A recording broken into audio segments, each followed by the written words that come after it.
Welcome, everyone. I'm super excited for this week's Shopify Growth School live event. Today, we've been advertising 3 harsh truths about paid ads. I think we gave you actually 7 or 8, so we'll get through as many as we can today, but I brought on Andre. Andre is a senior on our ad team here. He is an expert in all things ads, and so we're going to go through really some things that I wish someone had told me when I started in this industry. The truth is, there's a lot of Pollyanna-ish perspectives when it comes to ads. There's a lot of maybe over reliance on ads to save the business. And so today, my intention is that we're able to have a really straight and honest conversation about what ads can do for you, how awesome it is, but also what are things you just need to know. So yeah, I think I'm delaying it enough, but Andre, welcome. I know you've been on before. Anything you want to share with everyone? No, that's a very good presentation. I'm just excited to get started and to show everyone the good things that ads can do and how they can help you scale the business. But what do you need to have first to scale? So it's very important. But we'll get there. Excellent. Okay, well, we can just dive right in. So, truth number 1, this one hurts. Truth number 1 is you will lose money on the first ads you launch. Your first ad dollars are not actually going to be profitable. It is about investing in training the machine. And this isn't unusual. I think in many ways, we have standards that we apply to Facebook ads, Google ads, Pinterest ads that we would not apply to anything else. Think about this. If you hire somebody and they join your team, are they a net ROI positive investment on day one? Usually not. Yeah, Andre, what's your take on this? Am I being like too harsh or not harsh enough? No, and I can give a really practical case and use case. Recently, we had a brand that was investing close to $50 a day. And we usually recommend that the minimum $100 a day in Meta. And they were investing $50. What happened? Since we were investing very little and the pressure is on, you can even spend $1 a day. The pressure is on. And we are investing so little on the platform that the platform is not able to give enough data to the algorithm to optimize and to find that person and that audience that is ready to purchase from you. So we did a pivot. We channeled other resources across the brand, and 7 days ago we started investing $100 a day. What happened in the last 7 days? We had more purchases in 7 days than we did in the whole month previous. Why? Because Meta was able, he had data before, so we had 1 month of data already. So this is the point number 1. And now it was able to fail faster, to push ads to people that are not interested, and Meta with the algorithm now knows, okay, Andre is not interested. Let me try Jordan. Oh, Jordan added to the cart, so let me try people similar to Jordan and push ads to those. And it will start iterating on multiple people that use the platform, gather, I would say, thousands of KPIs behind the trench lines, and really understanding who is the target persona that usually buys this stuff. So I think, and we know this, but when we put it to the practice, it's always mind-blowing. We really need the data. We really need to burn through some money at the beginning to find that audience and to start delivering ads to them, and learn fast. That I think is the big takeaway when we start that, especially. And let me tell this to you guys. This doesn't apply to all brands. Let's imagine that you come to us today and you already advertised on Meta for over 4 years now. You have tens of thousands of purchases on your pixel over those 4 years. So that will not apply to you. But it will apply to you if you are a startup, a business that's starting today, or never advertised on Meta, or you don't have the pixel installed on your website. If you are on those cases, you need to burn some money first to find your audience and to train your algorithm. There's a lot of concepts in there, but I think everything you shared is super on point, Andre. There's one part of really understand the stage of maturity you're at Today I think we're mostly talking to people who have been advertising, but what we often see is in years 2, 3, even 4 and 5 of running paid ads, whether it's on Google, Facebook, wherever, the learnings compound over time, especially Exactly. when you have a disciplined methodology and you do things in a way that sets the machine learning up to succeed. But it is painful getting 0 to 1. Yes, it's very painful. And I usually say to everyone, and it's hard to believe, but it's a true. If you have the correct setup and you do a good creative testing, so you push ads every month into your campaigns. If you do those two things with the correct setup and you push ads, in 1 year from now you will be in a better position that you are now, because your pixel is seasoned. He knows, he has data now inside, and he's ready to scale your brand. This comes to a point. It's like Meta ads, Google ads, the, those platforms, they amplify what you have. They don't fix your problems, because it's not about the ads. I usually say it's like a trinity: offer, landing page or website in this case, and ads. You need to be with those three to have a good success when you are doing digital marketing. If the offer fails, there is nothing that the landing page or the ads can do for you. If the landing page, you will suffer. So if the offer is good, you always sell. But if the landing page fails, you will suffer a lot to get through. The CPAs will be very high. You probably will not be profitable. So you are seeing some purchases, but you are not profitable. If you have offer and landing page, you are in a very good position. Now you just need to do a correct setup on those platforms, Google, Meta, and push creative into those platforms to start learning and start gathering that data. So yeah, I would say order of importance: offer, Mm-hmm. landing pages, and then ads. And there is another good takeaway. I usually say, if you are starting a business today, how many, let's say, shoes, how many shoes did you sold before going into Meta ads? If your answer is zero, first sell your 10 shoes organic and then go to Meta ads, because as you push money into the platform and the traffic starts flowing into your website, you will start seeing lots of problems with the website, home pages, landing pages, payment methods, offer even. There is a huge number of things that can be happening aside from ads. So you exclude ads, after they click, there is a number of things. And we live in an environment today that everyone is online. When Mm-hmm. everyone is online, everyone is competing against each other. Let's give a good example. So let's imagine I'm looking for shoes, and there is the Jordan shoe company and the Andre shoe company. Ooh. What happens? The ads are good. Both ads from both companies captured my click, and this is really the job of an ad. It's capture your interest and send you a website or a landing page. So I went to the landing page. Both landing pages are good, very easy to use. So I added to the cart both shoes. But when I was doing the checkout, I noticed that the Jordan shoe company is offering free shipping. So I will pay $5 more on my shoe company than I will pay on Jordan. Guess what? The client will choose Jordans, because it's a click away to buy those stuff. Both websites are good. Both websites give credibility. Both capture your interest. So what is the differentiator? Is the free shipping. I'm saying free shipping, that it can be a number of things. But yeah, Mm-hmm. you Yeah, really it's just need an to example. an example. You need to Yeah. study your competitors aside from ads. Ads, it's important, but you really need to lay that offer down and understand why people are choosing them over you. Because if you are new in the market, usually is that the case. You are new, they are choosing them. Why they are not choosing you? Why are you struggling with that conversion? So you have thousands of visits on the website, but why are you not converting?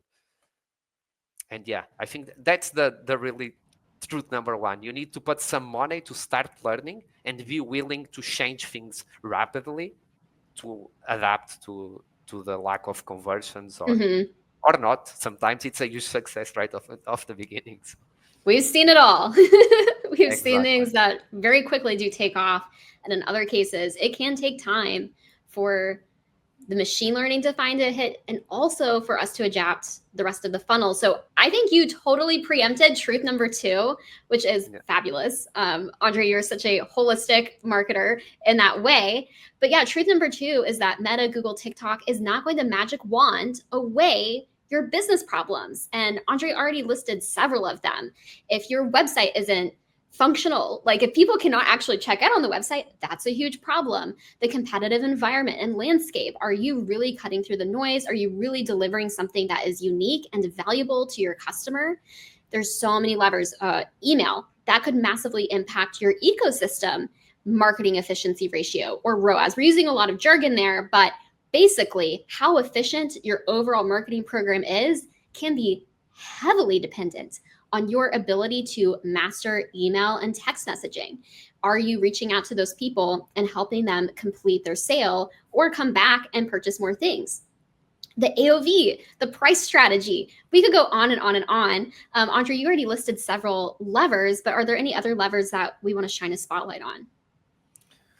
Yeah, on this case, why are we not magic wanding the problems on your business? That is something that is very hard to hear, but the price of advertising on these platforms, it's getting more expensive every month, every year.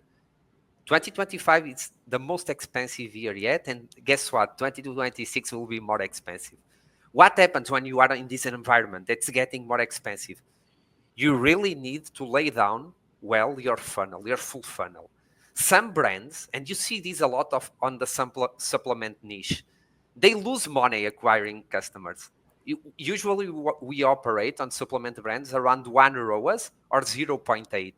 So you are just throwing money into Meta and getting customers, but you need to have the next step, the retention step, very well seasoned and worked well to really get money and profit from those clients. Some niches and some business are that way. You are investing in the future, so you need to have your email marketing, you need to have your cross sells and upsells on the checkout in place to increase your AOV. You need to have comeback strategies. So if you see that you are losing some customers, how can you reach them directly and try to bring them back to your company? So this is another thing. And Jordan was saying, I already talked a lot on truth number 1, because in this digital environment, everything is connected. You cannot isolate Meta or Google or TikTok or the website or the email. Everything is connected and everything is contributing to the overall success of your brand. So that's why Meta, you can have very good ads on Meta. If you fail on all those things that I just said, your business will fail. Yeah. I mean, we definitely see it all, and it's certainly possible to build out some of these things in parallel. But for example, if your product sucks, let's just be super blunt. If you have a really bad product that nobody likes or nobody wants, dumping money into shining a huge spotlight on that product is not going to solve anything. You're probably going to light a bunch of money on fire. Exactly. So I know that's more dramatic, but it's true. Sometimes you just need to do small pivots, or the way you talk about your product, Totally. or the way you are trying to position it into the market. Maybe you are trying to solve the wrong problem with the right product. Maybe you need to change the focus of your product. But yeah, and we usually have this discussion with multiple people. Oh, let's talk about let's talk about something on the ad. We need to sell on the ad. No, that's the wrong mindset. You need to capture interest on the ad. I'm doom scrolling on TikTok. Oh, here comes a video that paused me. That's the job of the ads that you are sending to Meta, TikTok. Google is a little bit different, but especially on Meta and TikTok, you need to come out from the noise. You need to quiet the person down. It's like, okay, this captured my interest. I can pause for 3 seconds to look at this video. This is the first job of an ad. The second job is I need to click to know more. I want to know more about this product. I will click. Selling the product is the job of the website. And here it's a very hard job. Usually CRO is involved to help you increase those conversion rate, and it's very important. So you need to understand this on your mind. Capture interest and clicks, sell is the job of the website. And email as well. So email usually is used a lot in retention. Totally. Reach out to those people that already are not buying from you and try to bring them back to the brand with good offers, explaining better, trying to cover some blind spots that you missed with the ads and with the landing page. Cool. Well, I feel satisfied on truth number 2. Are you ready for truth number 3? Let's go. Yeah, okay. I think this is a fun one. So, truth number 3, your business is probably not special. And you must know marketing fundamentals. They do apply to you. And some of them are old as time. Andre, what's your reaction to that one? Yeah. I mean, nowadays people used to say it's like everything is invented now. And it's kind of that way. I'm not saying that there is one business in a million that is completely new, but for 99.99% of the brands, there is already a solution for your problem in the market. And sometimes you are missing your competitors. I like to give this example.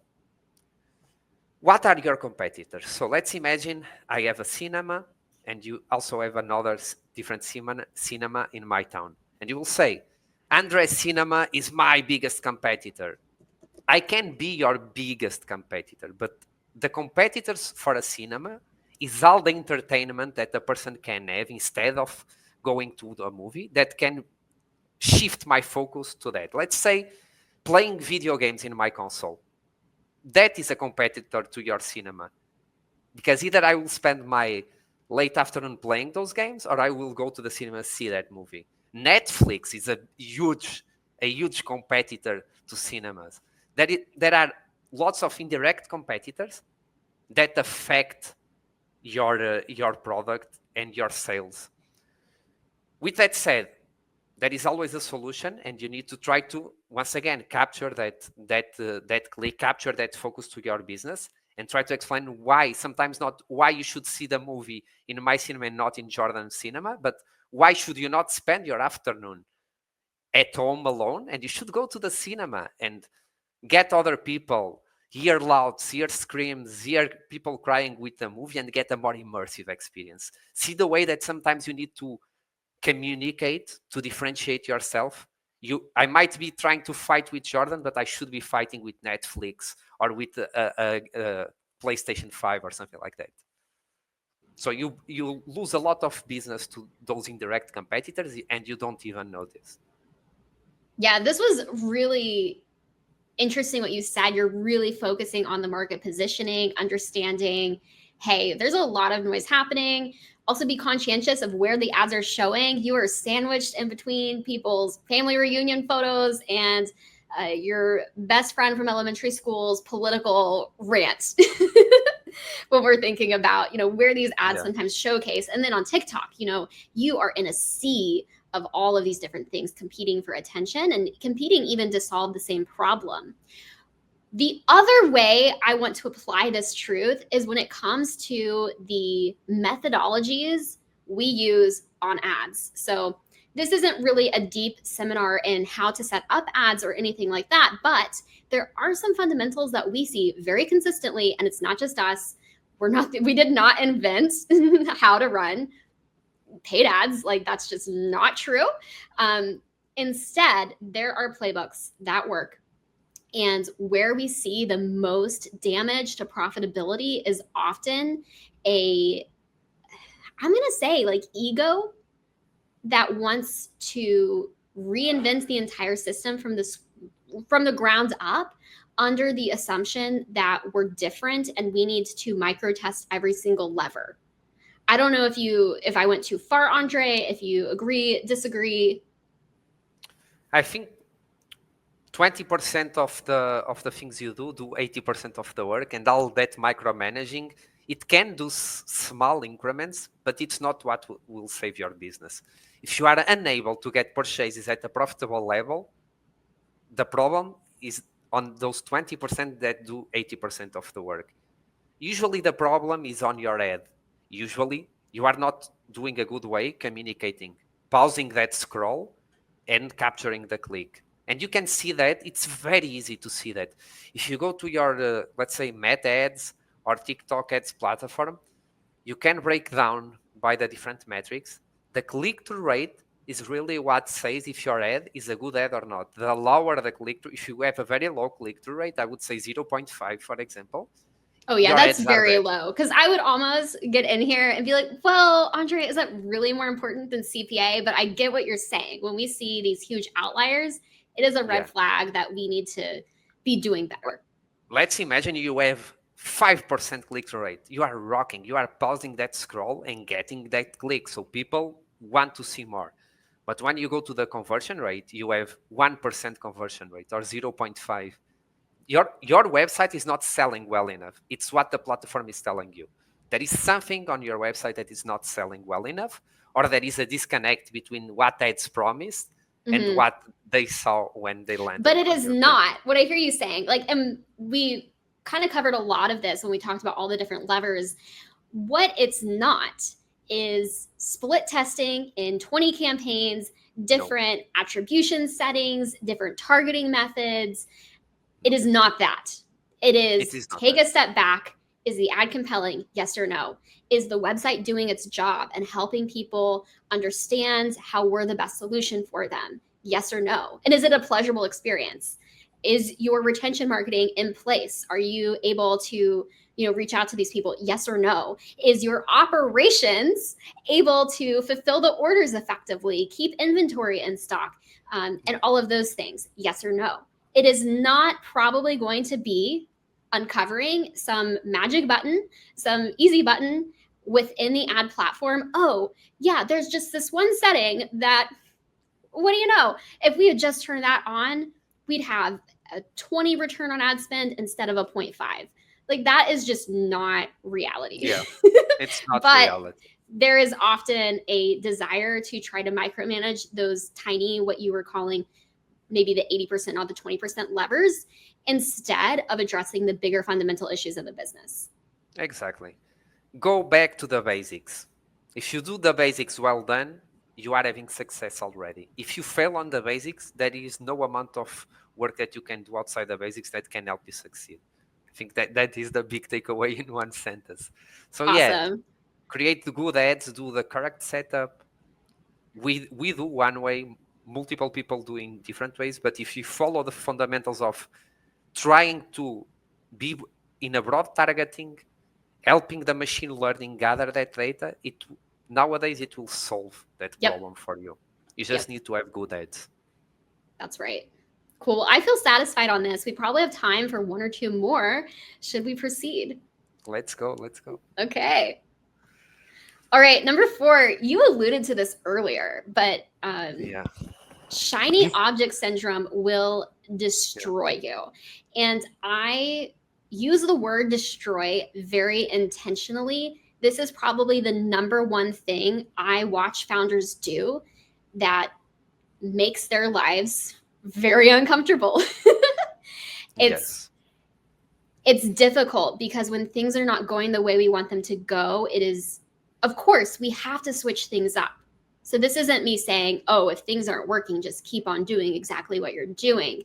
But it crosses a line frequently into what I would call shiny object syndrome. And rather than mastering any of the levers or tools, we are cycling through thing to thing to thing. The most dangerous thing I see people cycling through are different apps, third party apps, different tools. We're just going to bounce from thing to thing to thing because I'm just going to say it, salespeople at these companies have told me that that's the solution to my problem. And there's a lot of awesome marketing tech tools out there. Like, I'm not against that. We are huge proponents of using AI and all of these things. We spend a lot of effort trying to curate and even create the best tools out there. But ultimately, the shiny object syndrome really just takes us off course and you wind up getting nowhere. And that's what I've said so far is really just about, execution, but it also applies to the machine learning. When we are doing paid ads, it is 100% a data in, results out game. And if we are spreading ourselves too thin, if we're bouncing from platform to platform, from strategy to strategy, the results are not there. Like, what I'm saying is not don't do creative testing. What I'm saying is be mindful about the approach you're doing testing in. And yeah, I mean, there's just so many examples where I've had to have really tough conversations with founders because things were taking their time, but on track and tracking towards the ultimate goal. But then they went in and launched 5 new campaigns, you know, in a frenzy at midnight because they're afraid that they're not going to get the results fast enough. So I've probably said enough there. Is there anything you would add, Andre? I would say there is two sides of the same coin. It's the shiny object syndrome and the panic mode. So we suffer those even internally with our own anti-sweatshirt brand. Addressing very quickly the panic mode. It's normal to see on ads platforms week-on-week fluctuations. This is very important, guys. Let's say it's a week before holidays. It's normal for you to not sell that much, and that is a very good week. It's like the seasonal months. On the week level, it happens even inside the same month. So don't panic. If it was working for over a year now, that strategy that we are using, if there is some fluctuation week on week, don't panic and start changing everything, because you did well for a year with that strategy. Trust it. Let it run for more 2 or 3 weeks. If over 2 months or 3 months you are having the same issue, okay, now let's revisit. But if over is 1 week a problem, no, let it run for more 2 weeks and let's see. Usually it comes back and it's just fluctuation. Shiny object syndrome. What I see a lot. Your target to this year, 2025, was to grow 30%, and you achieved 35%. Now you are very confident as a founder and as a marketer. Oh my God, we exceeded expectations. Now the target for this year is grow 100%. It's impossible. Don't be overconfident. And what happens is you will set your expectations so high that you will fail for sure. You go 3 months in 2026 and you are not seeing 100% grow. You are seeing 40%. You are even growing more than last year, but it's not enough for your expectations. You are doing very well as a business. So what your ads start spiraling. Oh, there is an agency, or there is a friend of mine that told me, if you do this, you will completely change your business. I'm telling you, there is nothing that you can do that will completely change your business. If you grow with that strategy and you are still growing, trust it. It takes time. Usually what happens when you add a strategy that is working and you completely shift everything, you will destroy the ad account. We saw this happen multiple times before. And So then many times. It is so many heartbreaking. times. It is so Yeah. heartbreaking to see, you know, the revenue is already vastly exceeding what the founder was even hoping for. And this is where a phrase, Andre, that we've kind of developed together, I think, don't be greedy, be profitable. Yeah. And be really honest with yourself. Do you care more about how everything's going to net out for the year? Or do you care more about getting a dopamine hit this week or today, even this hour, within your numbers? Because those are not the same thing. The strategy on these ads platforms are evergreen. It's a slow growth. It's a marathon. It's not a sprint. You are preparing the ads, the landing pages, the email flows for the future. They will start having compounding interest and learnings. If you try to shift things to turn your business over today to tomorrow, you will completely fail. I will not say 100% because it might happen, but I will say 99%. Yeah. And we are, like we said on the truth number 3, we are not special, guys. We are Yeah. usually on the 99%, not that 1% outlier. Yeah, they do exist, but let's be real. Yes. Do you want to build an ads program that is dependent on you being the one in a million unicorn, or do you want to build a program around methodologies that work for most businesses? I would Yeah. rather bet on the second. And the second. And you know what? You can still work on that 1% moonshot. Like you can Yes. still Exactly. work on those Exactly. things, but don't abandon the fundamentals. I do think it's more heartbreaking when we see somewhere that is generating results, it's super profitable, the business is growing, and then out of greed, really, I'm going to say that that's how I view it. Out of greed of wanting to 3x, 5x, 10x, 20x in a short amount of time, Yeah. they completely self sabotage, and the efficiency takes time to recover. It sucks. It Yeah. sucks to see, oh, wow, we actually were able to very consistently drive revenue every single week at a very good margin. And now it's going to take a month to turn Yeah. things back around because we pushed it too hard, too fast, Fast. outside of what the machine learning could really achieve. Um, Slow and steady actually gets the bigger result over the Exactly. course of months. And never forget, and this takes us back once again, everything is connected. You are not advertising alone. On Meta and on TikTok is easy to forget that. On Google, you see the auction terms and you see that there is people bidding for your keywords, but you are not advertising alone. Sometimes there is 20 brands advertising with you and trying to compete for that ad spot. Maybe it's not possible to grow 100%. Maybe it's not possible with the amount of competitors that are on Google right now advertising for your keywords grow that much. Because what we'll do is it will get CPAs and CPCs, cost per clicks and cost per acquisition, more expensive because there is a lot of people. It's an auction, Yeah. even on Meta and on TikTok. You are so who pays $1 to appear here? Who pays $2? If there are 20 people bidding for this, you will pay $100 to appear. We do that on Growth It. We pay more than $100 to appear sometimes because it's a competitive niche. So yeah, be mindful of that. You are not competing alone, and those 20 brands, they also want to grow 100%, so they will trying to dump money on the platforms very fast. You see this on Black Friday. It's the perfect example. Oh my god, it's disgusting because the cost per click sometimes triple, quadruple, 10x the normal CPC for some keywords because everyone is trying to grow at the same time their business so fast. So yeah, slow and steady. And sometimes, and this might be controversial, just opt out of Black Friday.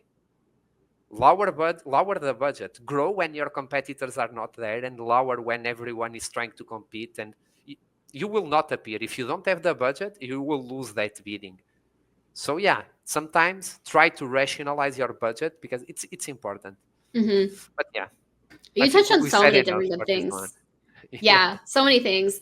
The last thing I would say, you shared a story earlier about how we were doing too many platforms at once in one project because that's what they wanted to do. We didn't have data, so there wasn't really strong evidence to point in any one direction. But the budgets were far lower than what we typically recommend. Yes. And that was stated up front. At a certain point, it just made much more sense to focus. So I think that's another example where it's not quite shiny object syndrome, but it's just spreading yourself too thin. Ultimately, these are machine learning games. And the higher the volume, the higher the quality of data we can get into a platform, the higher quality the output can be. Just to end this because it's connected to this one and we can move to the next. Guys, I know we all love AI. We all love ChatGPT, Google View 3 with the videos, Midjourney images. Meta had AI way before Oh, that yeah, with that it's crazy. algorithm that they use to push the ads to you. And TikTok the same. Those algorithms, they are AIs. They think, they understand, they try to nail that target person and understand what is the right time to push the right ad to the right person to get that sale. So yeah, trust the machine, trust the millions of data points they have, and yeah, just slow and steady. Cool. All right. Well, let's hop to the next one, see how many we can get in. Truth 5, I think this one's a little more fun. We've been a little doomsday, but you do need social proof. Yeah. And you should start creating it right now. Like, do not wait don't wait, excuse me, until you are running paid ads. Start on day one.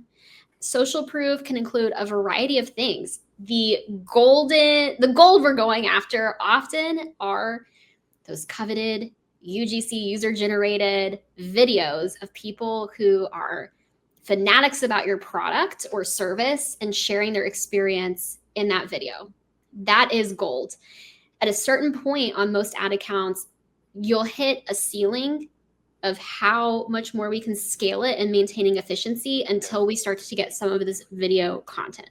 So it's super important. But social proof could also include things that are a little easier to achieve and do. It could be reviews on your website. It could be a variety of, like, it could just be photos of people with it. It could be if you do partnerships. Yeah, awards. Awards is a great example. If you have any press or anything like that, any newspapers you've been in, big or small, I think it's worth collecting these things and having really just a chest, a treasure chest of these things that you can pull out as you need on the website and the ads, whatever it is. If you appeared in a podcast, for example, on your niche, talking and explaining your product, also use that at your favor. So, like Jordan said, start gathering and curating that, because that in the future will be a differentiator from your competitors. People love to see logos. When you go into the website and you see that they were featured in some Vogue or some big brands, you are like, oh my God, these guys are very credible. They have authority. And that is what we want the customers to feel when they look at your brand. So start gathering, and yeah, slow and steady once again. Yeah. If you have one, is way better than having zero. So start getting your first one, second, and there you go. So true. And, work with your friends and family, use your network. I think that is something that the entrepreneurs I see who are the most successful are willing to ask for these reviews, willing to ask for this type of content early on. Go for your local newspaper. I would say that. Usually local newspapers, if your brand is from that city, they will do you the press for free just to claim, or your someone from your city, just to say that there is a new brand on the city that is getting a very good product out there. So reach to everyone that you can, and yeah, try to get some press, try to get some reviews, give some products for free, do actions in schools if it applies, do actions in supermarkets outside. So you need to activate every tool that you have at your disposal, not just ads, to try to help that brand to start growing and go from 0 to 1. I love that. This turns into a mini PR seminar, but super important in a landscape where AI is taking over, where people don't know what content is real and not real, where the barrier of entry to create a web store and sell products, either through drop shipping or whatever it is, trust is really important. So try to think about how you can demonstrate trust, because there are a lot of not trustworthy brands out there. It's just the unfortunate reality. I mean, in a ridiculous example, my dad bought some instrument off of some sketchy website. It was an oboe, which are usually really expensive, and it was like $80 or something. And what he got in the mail 3 months later was not that. So I see more of these experiences for people potentially happening, as content creation requires no humans. It requires no product even. So social proof is really one of the main tools we have to demonstrate that we have something of value, that we have integrity, that we have something worth buying and worth risking putting your credit card in for. I would say, I would go even further. People buy from people. An ad with a shoe is good. It can be a good ad, but I will tell you, it's better when there is a person with it. Yeah. Usually that's the case. That's why UGC nowadays it's used in most ads, and it's a big unlock to scale the accounts. UGC is user-generated content, guys. If I'm sure you know, but just to be sure, a Yeah. disclaimer. So people buy from people. If you go into your website and I can see zero photos of zero people using your product, it's sketchy. I'm telling you right now, it's sketchy. Why there is no one a single person using the product or with the product in the hand or with the shoe in the foot or a video someone using opening the product. And it doesn't need to be a very expensive UGC Mm. creator. It can be your mother, your sister, a friend. It can be anyone. It could be But you people, in some it cases, could be and we're you. just It could be you. yeah. Exactly. The founder angle totally works.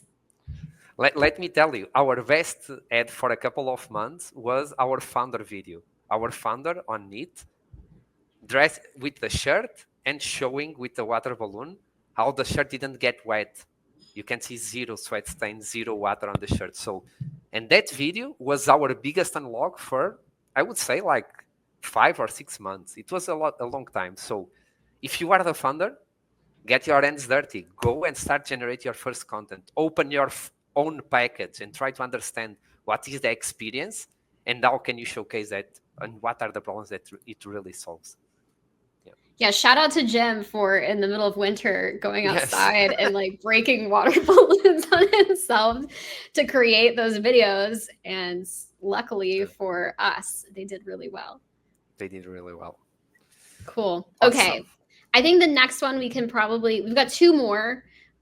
We really already covered this short-term hacks versus long-term scalability and profitability. Is there anything else you would add? I think just going to the ads part now. When you are creating ads, they should be evergreen.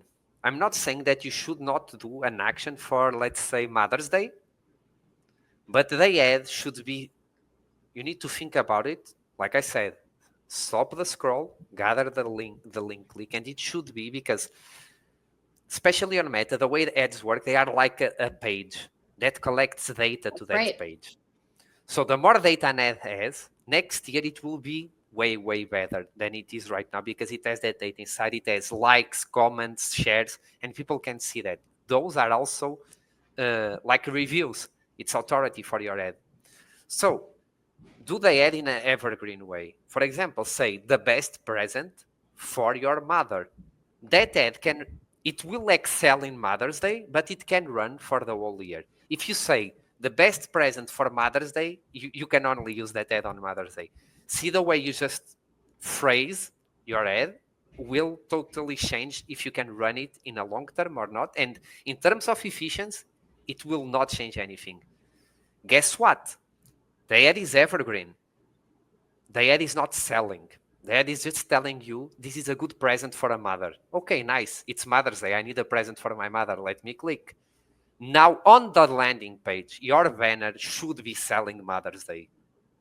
But all the traffic that's coming, it's going to that page and understand that Yeah. banner for that occasion. And that banner can change over the year. That's my big, the brands that we have most success, they do this. And one of those brands, it's every season, Mother's Day, Father's Day, 4th of July, they do everything, guys. It's like 20 actions a year, but the ads are always evergreen.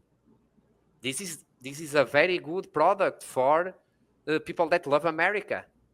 It's very good for the 4th of July, but it can run for the whole year. So yeah, that would be my long-term scale tip. Do evergreen ads that can adapt to both situations. I love that. That's super tangible and I think easy to execute on.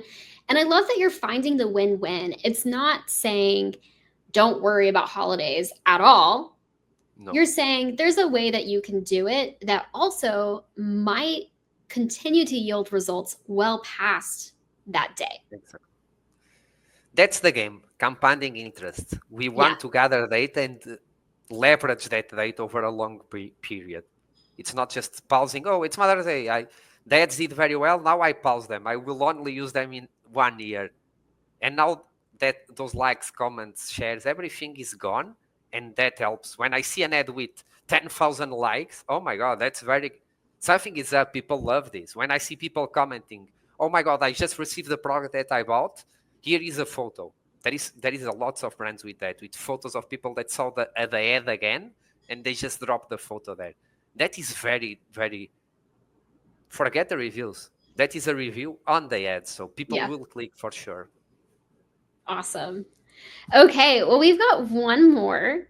Um, I don't think it's that controversial, but we'll see.